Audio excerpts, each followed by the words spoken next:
Amy Logan. How you doing, Amy? I'm good, Jeff. How are you today? I am excellent. Good. Why don't we get started by telling us a little bit about yourself and what you do? Okay, my name is Amy Logan, and I'm married. I have a 13-year-old daughter and a 10-year-old son. So we are now entering into the teenage years. It's fun stuff. I live in Joliet, Illinois. I've always been from and around this area. My background is in speech pathology, and then I went back to school to be a first grade teacher. For the past 10 years, I've been part of an amazing direct sales team. And from there, I have now become a motivational speaker and the author of several children's books. Nice. Yeah. So why don't you several children's books. Why don't you tell us a little bit about your journey into becoming an author? Okay. Well, my first published book was published in April of 2013. It's called A Girl with a Cape. It's the true story about the superhero in all of us. And back in 2012, when I'd written this story, it's very Dr. Seuss-like. It's very like, oh, the places you'll go. But I was just at a point in my own life where things weren't really clicking, and I started paying attention to the way that people were treating each other, and I just was tired of people, including myself, feeling less than. And the truth is when you pour yourself into doing good things for others, that's self-validation right there. So that's what the whole book is about, that we have the power, just like superheroes, to make the world a better place. We have the power to do that simply by our everyday kindnesses and the way that we treat people. So it's a children's book, but it's based on adult behavior. Sure. Isn't it always? It is, yes. And sometimes adults, we need a message so simple that that we get it right away, you know? Yeah, I mean, it's unfortunate that we have to grow up, and sometimes we have to put ourselves back into that kindergarten chair, right? And, I know. The most important things we learned were in kindergarten, right? Right. So, a lot of times when, you're led down a certain path, and you become that author, you become that speaker, whatever you become, there's certain parts of your life that kind of lead you to that. Yes. And I'm sure there's a little bit of yourself and the characters that you write about, but, yeah. Kind of explain a little bit about what kind of led you to, to write these awesome books, which everyone should read. I just think we all need to know how powerful we are. Like, I didn't just end up doing what I'm doing. I spent the last 10 years in a direct sales business, and never, Jeff, in a million years would I have ever signed up to do direct sales, but it was a path that I was led to. I wanted to see if I could stay home with my kids, and I needed to make a certain amount of money a month, because putting 2 kids in daycare my whole teaching salary would have gone to that. So I was in direct sales. I was very successful, and I started meeting a lot of women who they just needed recognition. I think we are in a society where instead of recognizing people for their great work, we expect them to do more work. Nothing is ever good enough. And I started seeing that. And I became, as part of my job in direct sales, I became a motivational speaker. It was my job to help teach these women that they were amazing just because of who they were. That whole experience led me to writing these books, because my point is I didn't end up in direct sales on accident. Like, the universe knew that's what I needed to be doing, because the books were part of my next path. So we are where we're supposed to be right now. And I think if more people realized that and accepted that and owned that, oh my gosh. Right. It would be awesome. It would be unbelievable. Mm-hmm. Yeah. And it's so powerful when you go out there and you just put your passion to work, and it sounds like you're in the exact position that you're supposed to be in. It's pretty exciting. Yeah, it's very exciting. Yeah. So when people read your book, or somebody, gives you a comment or whatever, what are some of the things that really get you like tuned up and excited about it? I mean, how does that validate what you're doing for you? Oh my gosh. Just like with any job, any career, you have days where you feel like this sucks. I'm not, people don't like what I'm doing. I'm not any good at what I'm doing. And then you get that email from a parent who says, thank you for giving my child this message. My child was struggling at school, and now they put on the cape, because, by the way, this is the superhero cape that comes with the first book. My child put on that cape, and they're going about their day doing nice things, or they're excited because they were kind to their little brother. Or I got an email just this week from a woman. She had just moved out to Pennsylvania. She brought my book with her. She was a guest reader in her daughter's class, and she says, you know, I have to be honest. She goes, when I'm in a bad mood, I take her cape and I put it on because it reminds me that I have the power to influence other people. So she's like, thank you for reaching a whole generation of, you know, different ages, I guess. That's validating to me when other people say that this book has affected them. You know, and it's not a difficult message. It's be kind. Be Right. kind. Be grateful for other people. Be grateful for the things that other people do for you, and give back. It's not a new message, but it's something that I think we need right now. So when I get feedback that says this is working, you have no idea. You have No, no idea. I do know. Yeah. I know how you feel. Yeah, it's pretty awesome. It's tough, yeah. And, you know, just something as simple as having a cape there to remind them, you know, about what they're really about and what they're really striving to do. I mean, it's something simple, but I think everyone needs it.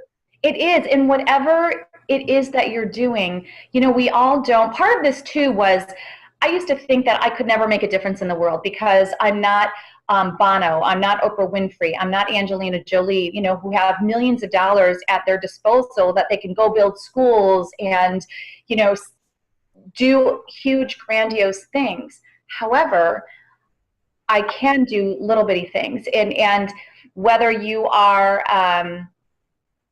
I guess it doesn't matter, but wherever you're at in your life and in your journey, just be the best at where you're at. That's all that matters, because then, you know, it radiates. It just radiates. Yeah, you never know that one person you impact, you know, it has a ripple effect and it keeps going and going and going. You never know where it's going to land. So that's great advice. You know, and one of the things I read on your website, and we can talk about that in a minute, but, you know, you talk about not creating a movement. You talk about the CAPE movement. Mm-hmm. You want to share a little bit about that? Because I think that's Sure. Sure. Did you know that CAPE stands for Create a Positive Environment, and that's why superheroes wear capes? I do now. Well, I made that up to go along with the book. That's really not why. But it works. Well, that's what superheroes do. Superheroes, they create a positive environment. They create an environment where people want to leave. They get rid of the bad guys who are basically the bullies, like they're real life bullies. And they create a positive environment. So when I go and talk to adult groups or when I go into the schools, the whole thing is about rocking the cape, because when you rock something, you're doing it awesome. Whether you are, you know, rocking that shirt, or if you are rocking your business, you're doing it awesome. So when I go places, we talk about rock the cape. When you rock the cape, you're getting your kindness on. You are creating a positive environment. You are making the world a better place, and that's what that's all about. And all you have to do is just something little, but just do something, and it spreads. It's kind of like that rock that you throw into a pond where the rock sinks. You know, and you don't see what happens or how deep that rock goes, but the ripples that are created by that rock can go on forever. Yeah, that's unreal. That's great. So I appreciate you teaching us a little bit about what a cape really means now. I think everyone should go out and get a cape. Absolutely. And like leopard skin or not, I mean, that's right. Cape on. That's right. I'm bringing them back into style, Jeff. That's what I'm doing. You see everybody walk around with capes, and just share this video and you'll see capes everywhere. Yes, yes. So, you know, like you mentioned earlier, you know, Amy is not always super Amy. There's right. times where, you know, you even probably need to rock the cape every now and then. But, you know, I'm sure there's... To be honest, there's times where I want to just take this cape and just strangle it real tight. I have my days. Yeah, I hear you. So, you know, if you're looking at yourself on those days, what are some of the things that you do to kind of get yourself sharp again, get yourself back on your game, get focused and get back into it? What are some of the things you can offer to share with others? First and foremost, I pray, because I believe everything is given by the higher power. And so I pray, and because there are some things that are just not within our control, and we have to accept that, and we have to accept and believe that we're going in the direction that we're supposed to be going. And that is, I start that out with prayer. But then I also like to exercise. I'm a runner, and but not a huge long distance runner. Let me clear that up. I'm not a marathon runner. I don't even want to do half a marathon. I have the utmost respect for people who run marathons. I met somebody who, a friend of theirs, is running 100 miles. Oh, you know what? I might know that person. To me, that's crazy. God bless them and God love them. But for me, I can't run more than a couple of miles at a time, because I'm like, what's the point? Why am I going to keep? But it clears my head. You know what I mean? It clears my head. And there's something to be said when you feed your body, and when you take care of yourself to make yourself feel good, there's a mental clarity that comes along with that. And so those are the two biggest things that I do. And I think those are excellent things, and and it works for me as well. I do the same thing. I am not a marathon runner either. Running has always been punishment to me in my life. I've always been an athlete, and you run when you did something wrong. So right. Try to stay away from it. But that's excellent advice. So, if you're staring at someone else that's contemplating on maybe writing that first book, or going into business, or just doing something that's totally out of their element, but they know deep down that's what they're supposed to do, what are some of the things that you could share that kind of helped you take that leap? Follow your heart. Follow your heart and do it. Take a look in the mirror. We're not getting any younger. So I've read before that we are most affected by the things that we regret, things that we didn't do more than things that we did do. And you only get one shot at life, right? And we are here. I 100% believe that we are put on this earth to make a difference, whether we're in sales, whether we are in the service industry, firemen, policemen, whether we are teachers, whether we are custodians. We are put here to have an impact, and we don't know the people who are going to cross our path. So whatever you do, go for it. Whatever is on your heart, it's put on your heart for a reason. That was my biggest thing, is that when I started feeling passionate about this story, I said, I'm doing it. I am just doing it. And if I only sell enough books to make my initial investment back, that was fine with me, because it was on my heart. And I thought, you know what? I've waited this long to get it out there. I don't want to wait any longer. So my advice is to just do it. And if you're so passionate about something, the results will come. We've far exceeded where we thought we would be with this book. Since 2013, when we first published, we've had 22,000 books in print. And that's not as exciting as the impact that it's having in the schools that I'm going to, the women's groups that I'm talking with, the reactions that I'm getting from people. And being in this group, being an entrepreneur, you have that same exact power. So do it. Who cares what anybody else thinks? If it's on your heart, go for it. That's great advice. That's excellent. So we're both in the CoOpvertising Network. That's how we met. That's why we're here. And if you were able to kind of reach out and enroll the group, what are some of the things that you think that they could help you with, and vice versa? Well, I think it's a two-way street. If people, what would help me is coming and speaking at business meetings to help encourage and motivate people in business, especially entrepreneurs, because being your own boss is the best thing in the world, but it's also the worst thing in the world. So I love to motivate people and to get people to realize what they have to offer is amazing. So by people having me come and speak and share with their groups, I feel like I'm giving back and encouraging and motivating their teams or themselves to be their best self. So is that Is that okay? Is that? Yeah, that's fine. That's perfect. Yeah, that's whatever you think is the answer. Uh-huh. But I think that's important. I think, yeah, just motivating people to do their best at whatever they're doing. I had a woman one time. Do we have a few more minutes? Sure. Yeah. Go ahead. I received an email from a woman. Her husband had gotten her my first book right when it came out, and she emailed me that she was an event planner, and she was constantly being given more work, and it was right in the height of their busy season. And in so many businesses, when you do great work, you're not recognized for it. Like I said earlier, you're just given more work and expected to do it. And if you don't do it, you know, Lord help you. So she was ready. She was at her wit's end. She was working long hours. She was feeling unappreciated. And her husband gives her this book.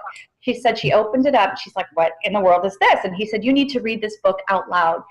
And she's like, okay, it's a children's book, but whatever. So she starts reading it out loud. And she said she was crying and crying and crying.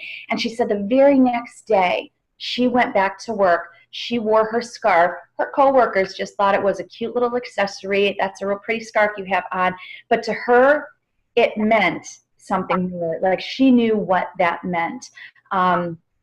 That was validation right there. And I don't know, wait, what was your question? No, I know how it is. I get that way too. Yeah. No, but you know, I totally get it, and it has a huge impact on the way, you know, the way people are and the way they respond. And it's just great to have those types of resources that are out there. Yeah. So we talked a lot about the book. Good. Keep me on track, Jeff. Keep me on track. We talked a lot about the book. Where in the world can people go get it? Okay. We're on Amazon. Okay. You can get it on our website, gotyourcape.com, kind of like got milk. It's gotyourcape.com. Okay. We're at Anderson's Bookstore, downtown Naperville. We are at a handful. We're in about 11 stores. On the website, gotyourcape.com, it lists the stores that we are at.